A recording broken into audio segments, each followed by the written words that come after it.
Então, o roteirista, ele é a primeira pessoa, na verdade, a entrar num filme inteiro, às vezes até antes do diretor, porque tudo começa com roteiro. Então, se você não tem um roteiro, você basicamente não tem nada.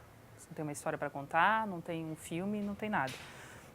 Então, às vezes, o roteirista trabalha sozinho, ele tem uma história que ele quer contar, então ele vai lá, escreve o roteiro e depois ele procura algum diretor que ele conhece ou um produtor, enfim, né, e mostra aquele roteiro e daí as pessoas se encantam com o roteiro, é o esperado e daí, né, o processo do filme começa. Então, vai atrás de um diretor, vai atrás de fotógrafo, capta dinheiro. Eu acho muito curioso que se eu te contar uma história agora, você vai interpretar de um jeito, mas com certeza não é o jeito que eu estou imaginando na minha cabeça.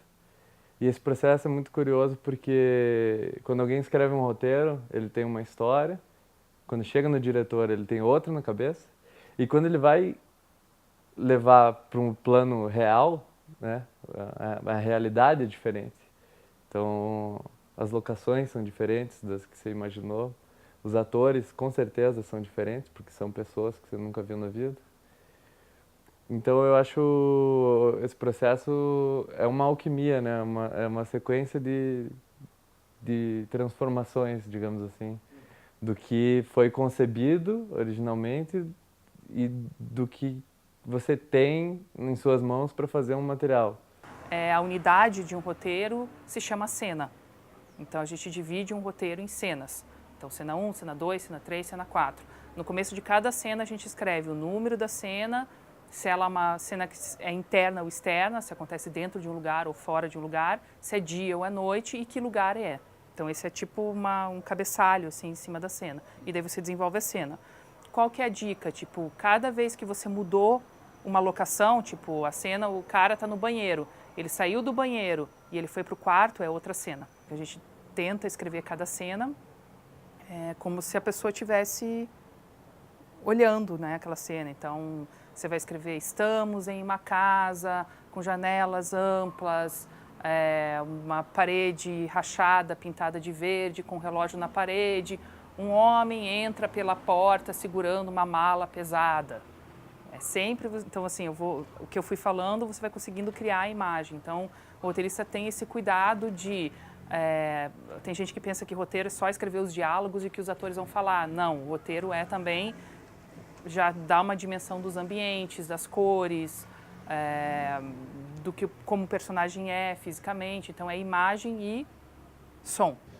O diretor de fotografia, ele é responsável, ele é o responsável por tudo que é imagem, por tudo que é visual no filme.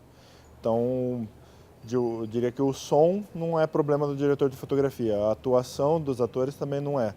O que é o que você vê na tela.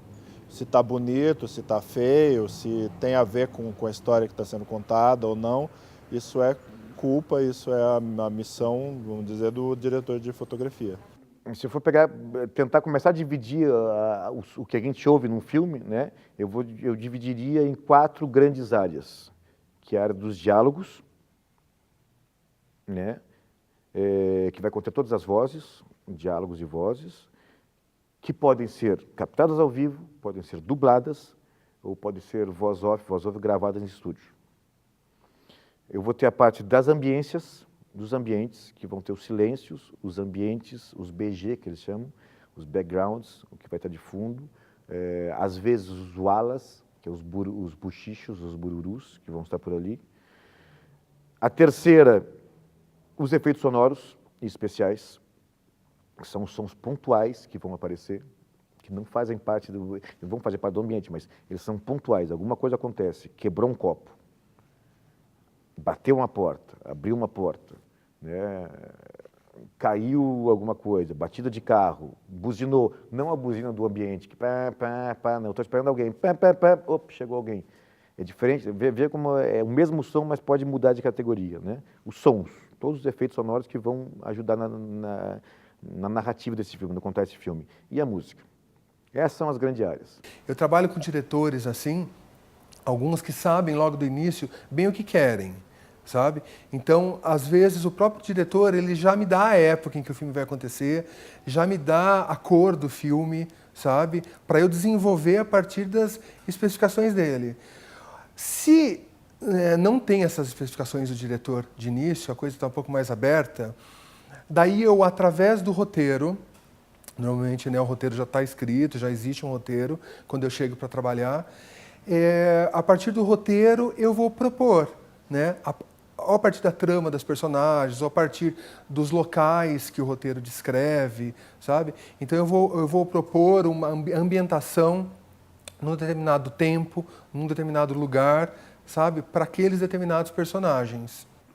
Não sei, acho que é uma ideia bem básica aqui de roteiro, mas é isso. O roteirista escreve a história do filme, ele tem que se preocupar com o arco narrativo, que a história tem um começo, meio e fim, mesmo que esse fim não seja um fim que fecha a história, às vezes fica em aberto, fica vago, mas tem que ter um porquê, todas as ações têm que ter um porquê. Então, no roteiro tem todo esse equilíbrio das coisas, assim, entre o que você mostra e o que você sugere e o que você não mostra, mas que, de alguma forma, fica um registro ali. Eu acho que o trabalho do diretor é realmente se expressar. Então, é tentar, de alguma forma, contar uma história, seja nessa linguagem que se chama o cinema, né? Então, a escolha dos planos, a escolha de linguagem, a escolha de uma narrativa, como é que você vai construir isso, eu acho que é a função principal de um diretor.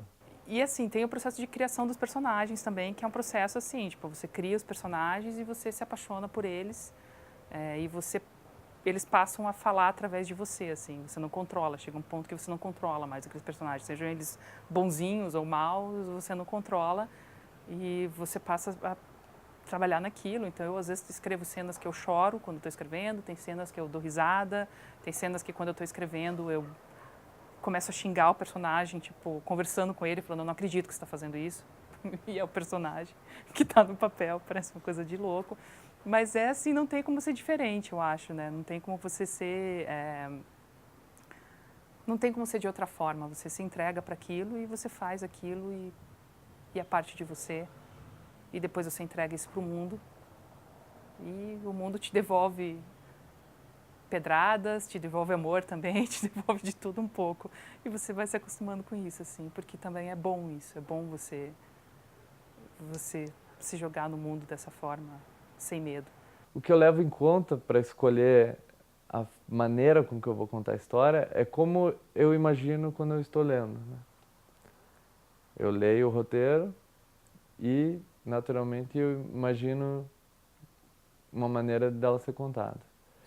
E eu acho que muito importante também para um diretor é ter referências de filmes que gosta, de comerciais, filmagens, documentários, clipes, videoclipes. Eu acho que tudo isso ajuda na maneira de você criar uma linguagem própria. Quando você está começando a escrever, é melhor você escrever sobre aquilo que você conhece e entende, né? Então você vai tentar achar as histórias na sua própria vida, no teu dia a dia, nas coisas que são familiares para você e que você entende. E quando eu falo entender, não é um entender racional só, mas principalmente um entender emocional daquilo. Porque é assim que funciona, entendeu? Uma coisa é você, como você pensa, outra coisa é você entender com o coração. Eu acho que é mais importante no cinema é você entender emocionalmente, com o coração, e não escrever de qualquer jeito, como você acha que é. Todos os dias, se você quiser, você vai encontrar a beleza do mundo, né?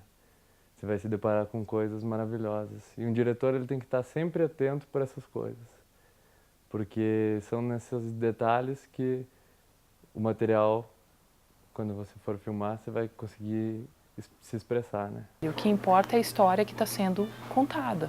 Tem histórias que você vai contar que vai exigir uma câmera, mega câmera, enfim, porque você vai fazer um efeito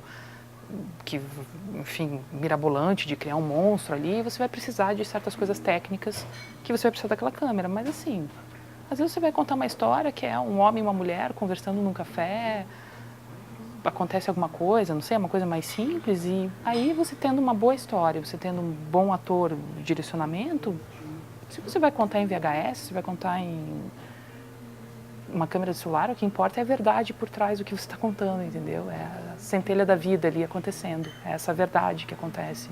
Isso é independente da qualidade técnica da imagem. Eu considero particularmente das duas coisas, entre fazer direção e roteiro, o roteiro é muito mais difícil e muito mais desafiador, porque você parte do nada. Quando você pega um roteiro para dirigir como diretor, eu já tenho um roteiro, eu já tenho alguma coisa ali. Né? Eu vou criar, tudo bem, é um trabalho monstro, mas no roteiro você não tem nada, você tem uma folha em branco na tua frente e você tem que vencer aquilo de alguma forma. E eu acho que é uma sequência também de decisões. Quando você toma uma decisão errada, isso implica diretamente no teu trabalho, assim, você pode perceber isso, que a todo momento o diretor tem que estar tomando decisões. E se você tiver um rumo e tiver a história muito bem alinhada na tua cabeça e como você quer contar essa história, as decisões naturalmente são corretas, né? E se você não estiver envolvido no projeto ou ainda não sabe como contar essa história, você pode cometer alguns erros que, no final das contas, imprime. Acho que a câmera lê tudo, né? Ela lê até a energia do set. Se você está tratando as pessoas bem e tudo mais, você consegue que, de alguma maneira, a câmera vai ler um detalhe desse. Assim. O desafio de trabalhar em equipe, audiovisual ou não, é você saber ouvir, saber não responder na hora, muitas vezes, e assimilar realmente o que o outro está falando, para daí colocar a sua posição. E principalmente, acho que saber quando você tem que manter a sua posição e quando você tem que ceder. É uma dança, né, entre essas coisas. Eu acho que não é só o trabalho de direção, mas todo o trabalho em equipe é isso. É você saber ouvir o outro, saber colocar a sua opinião da melhor forma possível e saber fazer bem esse jogo de quando eu fico com a minha opinião e tento fazer ela acontecer e quando eu cedo um pouco, enfim. Acho que isso não é só para direção, acho que é para tudo, né? O fotógrafo tem que trabalhar sempre junto com o diretor, porque o diretor é a pessoa que tem a visão final, né, do que vai ser o vídeo. Então, se o diretor imagina uma coisa, não sei, vamos dizer que ele imagina uma luz dramática, ele imagina uma cena dramática e vai lá o fotógrafo e monta uma luz suave de um domingo de manhã, não está acontecendo o trabalho. Então ele tem que ser subordinado ao diretor de cena, né? E entender a visão que o diretor de cena tem desse filme pronto. Então, assim, o diretor ele tem a ideia e o produtor tem que transformar essa ideia num produto, no caso, que é um produto que é a imagem, né?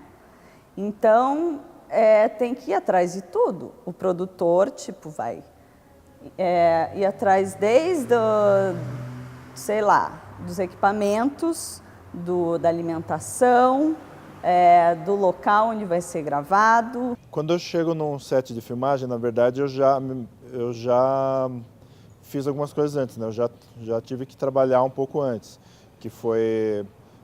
eu já tive que, por exemplo, conhecer o lugar que está sendo filmado, já ter uma ideia de como que eu vou filmar lá, ler o roteiro, entender o que eu vou filmar, escolher a câmera que vai ser usada, as lentes que vão ser usadas e a luz que eu vou precisar para iluminar esse set. Então, o produtor vai lá, vai começar a fazer toda essa parte de juntar as pessoas, ver o que cada núcleo precisa, porque tem o núcleo de direção de fotografia, tem o núcleo de direção de arte, tem o núcleo de produção, né? Então, trabalhar com esses núcleos, ver o que está precisando para o filme e ir atrás disso, né? O produtor tem que estar ali em cima de olho, já meio que prevendo o que pode acontecer, né? Que nem a gente já fez um filme que teve que botar fogo no set, né? Mas de verdade.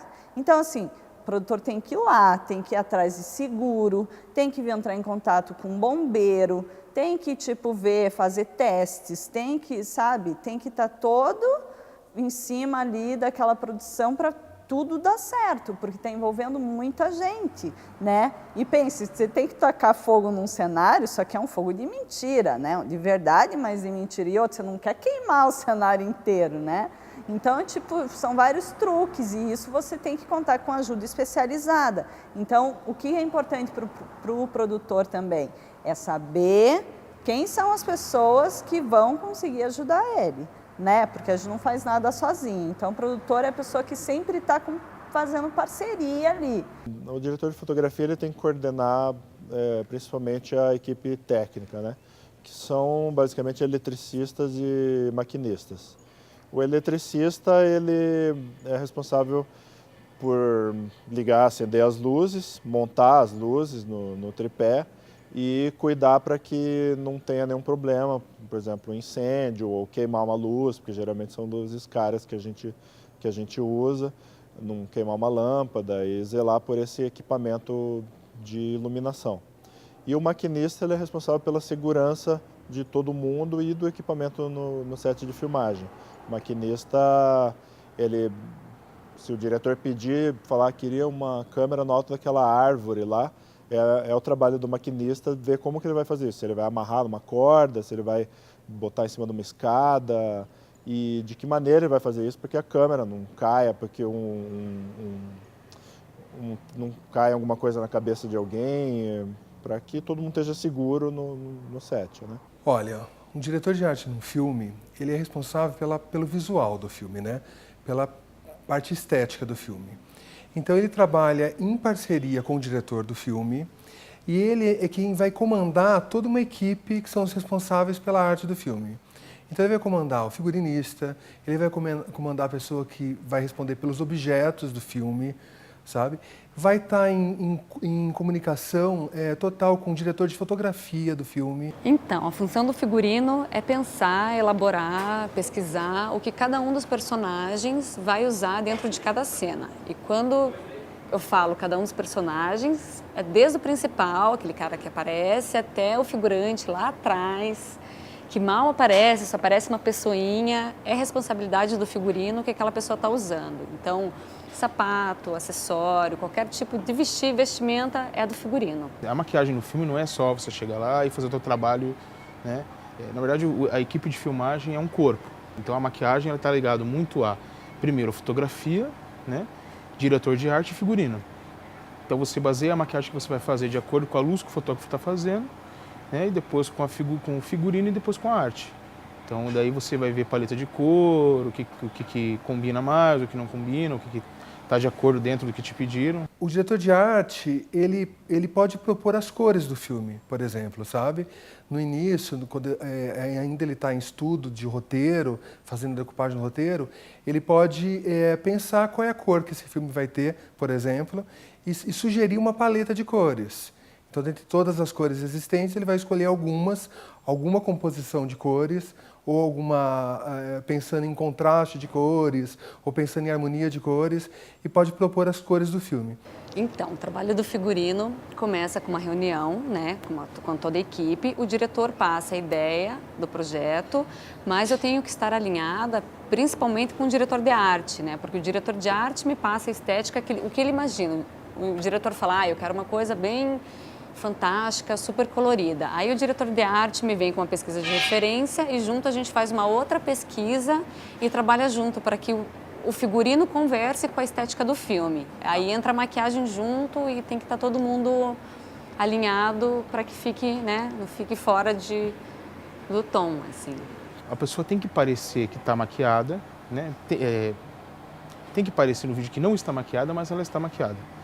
Então, se você vai fazer, de repente, um documentário ou um filme de uma pessoa que é uma pessoa mais trabalhadora, uma pessoa, né, que é uma pessoa mais do povo e tal, então você tem a liberdade de trazer isso para o vídeo. Mas é lógico, dando o toque da maquiagem, que é o quê? Deixando, de repente, a pessoa mais suada, ou uma unha mais suja, ou um dente mais sujo, entendeu? Se é um executivo, por exemplo, um cabelo bem com corte, então na verdade... cada pessoa tem o seu estilo, né? Então a maquiagem ela ajuda nisso, a completar, né, o figurino, a completar a arte. Então a maquiagem ela vem com essa linguagem. Né? Eu acho O figurino, a roupa em si, é uma ferramenta incrível para ajudar a contar a história, né? Para transmitir o que é aquele personagem, o que ele pensa, como é que ele age, o que ele faz, qual a profissão dele. Tudo isso a gente consegue passar um pouquinho pela roupa, então ajuda a contar a história. A luz interfere muito na maneira como a história é contada, né? Você consegue passar com a luz toda a sensação que você quer de uma situação. Vou dizer que você, numa mesma cena, dependendo da luz, pode ser um comercial de margarina ou pode ser um filme de terror. O cinema, ele tem um compromisso mais fiel com a realidade. Então eu penso que a arte de um filme ajuda a contar a história na medida em que ela é real também, sabe? Por exemplo, então, na medida em que você tem uma textura já gasta dos objetos, uma coisa mais natural, sabe? Existe uma organização natural. Ela é montada, ela é feita para o filme, mas tem que ter essa cara do acaso, sabe? Não pode ser tudo muito arrumadinho, por exemplo, porque na realidade as coisas não vão estar muito arrumadinhas, sabe? Então existe a imperfeição, existe o desgaste do material, sabe? Então, para um diretor de arte, para um cenógrafo, se isso não existe, ele deve reconstruir isso. Enquadrar, na verdade, eu acho que é uma das coisas mais difíceis da fotografia. Eu acho que mas tem fotógrafo que eu posso dizer que sabe iluminar como ninguém, mas acho que você nunca vai aprender totalmente a enquadrar, porque isso é a coisa que mais muda, né, cada vez que você vai filmar. Mas basicamente você ajuda você conhecer, se você conhecer os planos já pré-determinados que existem, né, que ensinam nas faculdades de cinema, que é o plano americano, o plano médio. Acho que se procurar isso, você já consegue, já te ajuda no sentido de que você já sabe as maneiras que são bonitas de enquadrar uma pessoa, vamos dizer. Você tem que buscar, você tem que primeiro se perguntar o que interessa para essa cena. Legal, interessa isso e aquilo. E agora vamos ver qual é a melhor maneira e buscar, girar, subir, descer, ou de repente inventar uma coisa nova, entortar a câmera, botar essa câmera em cima da cabeça do menino, sabe? Você tem que ser curioso, tem que procurar, buscar soluções. Eu sempre fui autodidata e peguei as crianças do salão e comecei a testar e comecei a fazer, fui enfiando na cara e comecei na área, né? Tanto que era bem estranho, porque na época eu trabalhava de segurança, então imagina, eu trabalhava na segurança de madrugada e ia maquiar no salão de manhã, entendeu? Às vezes chegava com o olho roxo, o nariz, não sei o quê. Aí com o tempo, lógico, a gente foi se especializando, acabei gostando realmente, né? E essa vantagem de trabalhar no salão me tornou um pouco mais completo, porque eu não faço só maquiagem ou só cabelo, eu faço os dois, né? Eu faço o cabelo e maquiagem e a parte de caracterização. Mas foi uma coisa diferente, assim. Então, esse negócio é um falso, né? É um estereótipo que as pessoas criam de que tal pessoa tem que ter tal perfil, né? E não existe isso, né? Você pode fazer o que você quiser e não existe profissão de homem ou profissão de mulher, né? Existe a profissão, né? Um conselho que eu daria para quem quer trabalhar com arte num filme é saber exatamente o que você quer para esse filme, né? Então você leu o roteiro e pensou, eu vou trabalhar com uma ambientação assim, decidi. Então o que faz parte dessa estética, por exemplo, sabe? Então, quero trabalhar com, sei lá, objetos mais artesanais, por exemplo, sabe? Dá uma textura mais artesanal para o filme. Então aí você vai sair, você vai procurar o que você tem, você vai emprestar, você vai poder captar esses objetos, sabe? E depois, sabendo o que você quer, qual é a tua escolha, você inserir esses objetos, essas cores, esses móveis no filme de forma consciente, sabe? Eu fiz uma escolha, sabe? Então eu poderia colocar tudo no filme. Mas não, eu fiz essa escolha, então, dentro de tudo que eu tenho, eu vou selecionar esse, e de que forma que essa composição pode ser harmônica, sabe? pode ser agradável, pode ser uma imagem bem construída, mesmo que no improviso, mesmo que fazendo com o que você tem, né? Mas como que é a tua escolha mesmo, de colocar, não de qualquer forma? Porque, acima de tudo, a gente tem que passar a verdade no que a gente, como a gente veste as pessoas. A gente vai pegar um ator que é um pouco mais arrumadinho, transformar num cara que é mais riponga. Então tem que passar a verdade nisso. E para isso só pesquisando e observando, e escutando. O cinema é um corpo. Então, desde a pessoa que serve o café e serve a alimentação, e o diretor tem a mesma importância no set, porque sem a união e sem essa sincronia não funciona o set de filmagem. Mas eu acho que primeiramente você tem que ter uma formação, você tem que ter um estudo, eu acho que é, né, essencial para qualquer ser humano, mas não se prenda a isso, né? Acho que o legal é não se prender a isso, a estereótipos e, porque é legal, assim, não. Tem um negócio, eu acho que o melhor da vida é você fazer o que você gosta, né? Quem quer isso tem que meter a cara, né? Tem que tirar foto, filmar muito com o teu celular, mostrar para as pessoas, ver o que as pessoas acham bonito, o que as pessoas acham legal, o que não acha, anotar, nem que seja na tua própria cabeça, isso, né? Pô, aquela vez botei uma câmerazinha grudada no skate e todo mundo que viu achou muito legal e tal. Pô, então isso pode ser uma coisa legal. E assistir bastante filme. E de preferência, quando você vê uma cena que você acha bonita, congela a imagem, olha para aquilo, vê da onde está vindo a luz, tenta entender como que os caras fizeram, o que eles enquadraram, da onde que está vindo a luz. E isso tudo é um trabalho que você tem que fazer sempre. Eu acho que, em geral, as pessoas separam uma coisa que não deve se separar, né? As pessoas separam a captação de som com a edição de som. Eu acho que é um processo que é ligado todo, né? Eu falo que o som de um filme começa lá na leitura do roteiro, na primeira pré-produção com o diretor. Eu acho que a pessoa responsável pelo som tem que participar. Sendo ela a única pessoa que vai fazer som, vai fazer tudo, ou tendo equipes para cada pedaço dessas partes, divisões, eu acho que tem que ter uma pessoa que seja responsável exatamente para ligar elas. Então, uma coisa importante seria visitar as locações, visitar onde vai ser filmado, né? E ouvir esse lugar, perceber o que tem. Até as pessoas falam assim, não, mas não tem como dizer assim, não dá para filmar aqui. A locação depende muito do diretor, do diretor de arte, da fotografia, para saber se você tem como... Às vezes o lugar é maravilhoso, mas não tem recuo para botar uma câmera, para botar luz, essas coisas todas. Mas a pessoa do som vai para saber o que está acontecendo. Não é nem dizer para não dá para filmar, mas estar preparado para os possíveis problemas. Nunca fale assim, não vai dar para fazer isso. Antes, tem que tentar. Você tem que tentar de todas as formas. Se tiver dinheiro, você vai atrás do jeito com dinheiro. Mas se não tiver dinheiro, existem várias formas de fazer as coisas sem dinheiro também.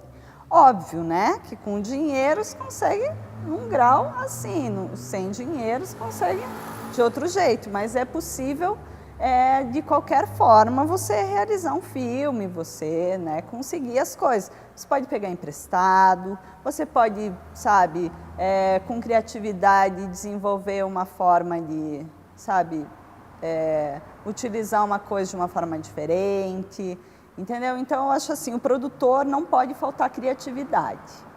Feito isso, eu preparo todo esse projeto em cima da minha concepção, em cima das condições do lugar que eu vou filmar, quem que eu vou filmar, do equipamento que eu tenho, captação.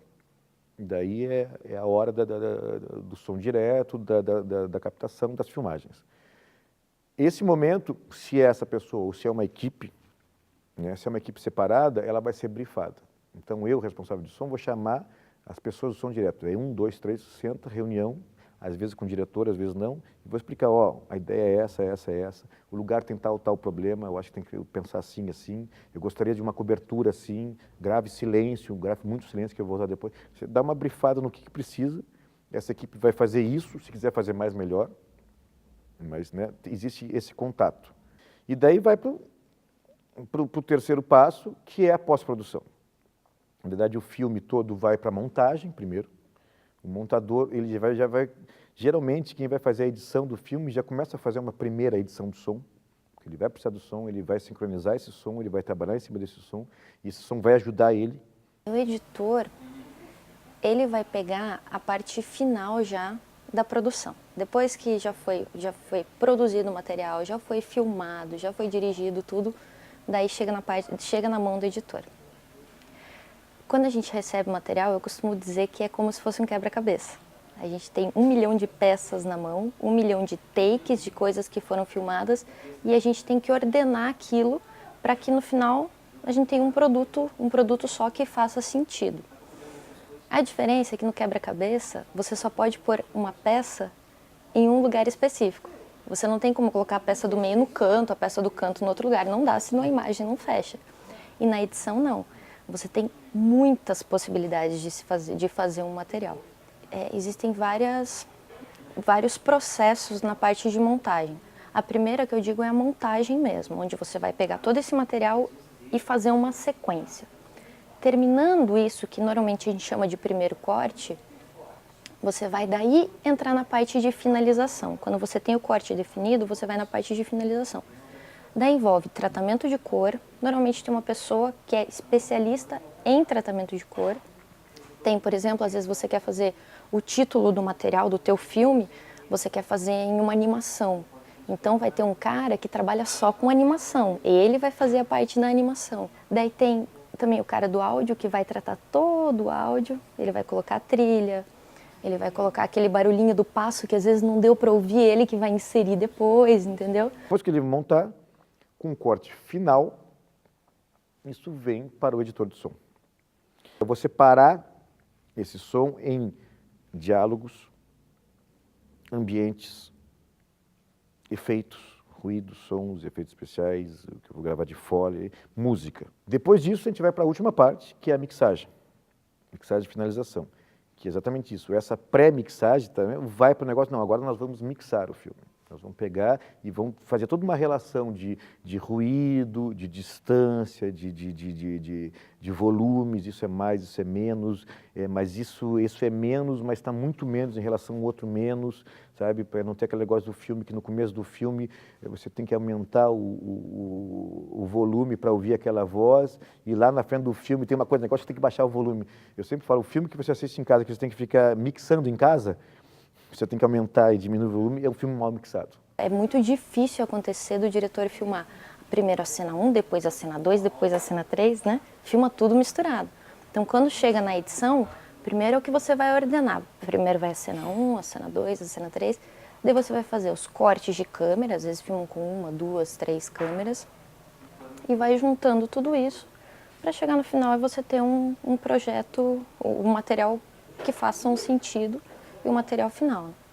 Eu acho que, eu penso para cinema de modo geral, né? Eu acho que sempre o mais importante não é o equipamento, é como você vai lidar criativamente com ele, né?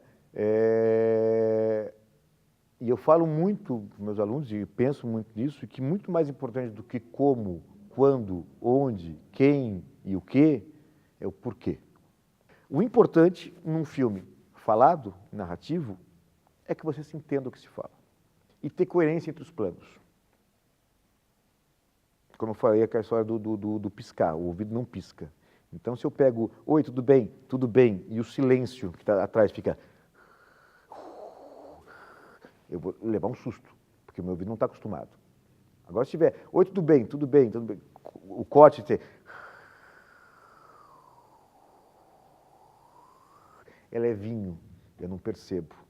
Quando você pega um filme de ficção para fazer, é muito difícil você ter essa liberdade na montagem. A tua liberdade maior vai ser assim, vamos escolher esse plano, vamos escolher o plano fechado agora do que o plano aberto, porque ele está quase chorando, então agora o plano fechado fica melhor. São essas as escolhas que o montador tem quando ele tem um filme de ficção, porque ele já tem o roteiro pré-definido, então ele não pode ficar pirando muito. Agora, é legal quando você vai montar um documentário, por exemplo, que você tem N possibilidades de montar aquilo. Você pode começar a história pelo fim dela. Você pode pegar o começo da história e jogar no meio. Então, essa mágica que eu acho muito legal, a forma como você vai mostrar isso para o teu espectador para que ele entenda e para que ele goste do que ele está vendo.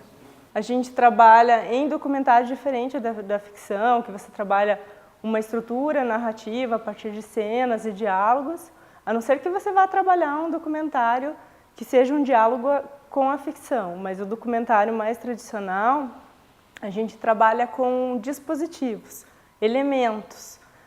A primeira coisa é você estabelecer elementos. Que elementos que você vai trabalhar? Porque esses dispositivos, eles funcionam como umas faíscas mesmo, né? E eles vão dar muito norte para o trabalho. Então, digamos assim, exemplos de dispositivos. Num documentário mais tradicional, o personagem é um dispositivo, o cenário. Por exemplo, eu gravei um filme no asilo, que se chama Abaixo do Céu. Eu fiquei mais ou menos 1 ano pesquisando e, primeiramente, eu não conversava com as moradoras.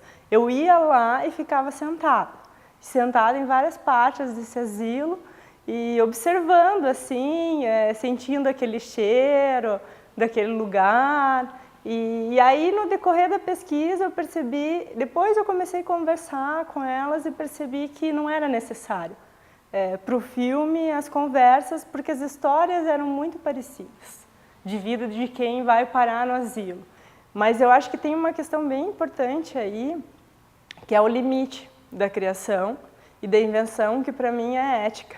Porque num filme de ficção, os teus personagens não vão reclamar, você pode fazer o que você quiser com eles. Mas no documentário você tem que saber até onde você pode ir, até onde você pode negociar. É um jogo e é um jogo muito tênue, bem delicado. E eu tenho uma questão de seguir muito a minha intuição. E quando eu começo no roteiro, principalmente de documentário, racionalizar demais, quando eu começo a decupar, eu já não gosto. Porque assim, então eu fiz isso porque isso quer levar a isso. Parece que eu já estou me traindo, assim, sabe? Porque no final, eu vejo que os dispositivos que eu invento, eles têm sentido. Intuitivamente, eles têm sentido, mesmo eu não sabendo, às vezes. Porque assim, é aquela coisa que você cria. Não sei para que serve isso. Deixa lá. Daqui a pouco você vai saber por que você pensou nisso. O básico do básico do básico é ter sensibilidade suficiente para perceber aonde estão as histórias e para perceber as pessoas que estão ao redor, entendeu? É não desperdiçar uma conversa num ponto de ônibus, não olhar para as pessoas com excesso de julgamento, mas, ao contrário, tentar aprender com tudo que acontece, com as pessoas que cruzam o seu caminho, com o que elas trazem de informação, mesmo que você não curta muito na hora, que a pessoa esteja falando alguma coisa que você não goste, às vezes você para, ouve, e daí mais tarde aquilo pode fazer sentido para você de alguma forma. É legal você escrever aquilo que só você pode escrever, né? Tipo, mais ninguém. Então você tentar limpar, assim, a gente tá sempre... Estereótipo é normal, você chega no estereótipo, você chega no clichê, mas tentar limpar um pouco, né? E ver só o roteiro que só você vai escrever, que mais ninguém no mundo, né? Por mais estranho e torto que seja, porque a arte não é perfeita, né? Cinema é trabalho em equipe, sabe? Então, acho que o legal, assim, do cinema, eu acho que é propiciar essa vivência, que eu acho que é muito da nossa vida também, assim, né? Porque a gente não faz nada sozinho na nossa vida, né? Então, o cinema é meio que isso, é uma prova disso, assim, que com a ajuda de várias pessoas, com várias ideias, com boa vontade, com união, é possível criar uma coisa super legal, né? Então, eu acho que é isso, assim. Eu acho que vocês não podem desistir de realizar o sonho de vocês, seja ele na tela ou seja ele no dia a dia, na vida real, assim, porque é possível.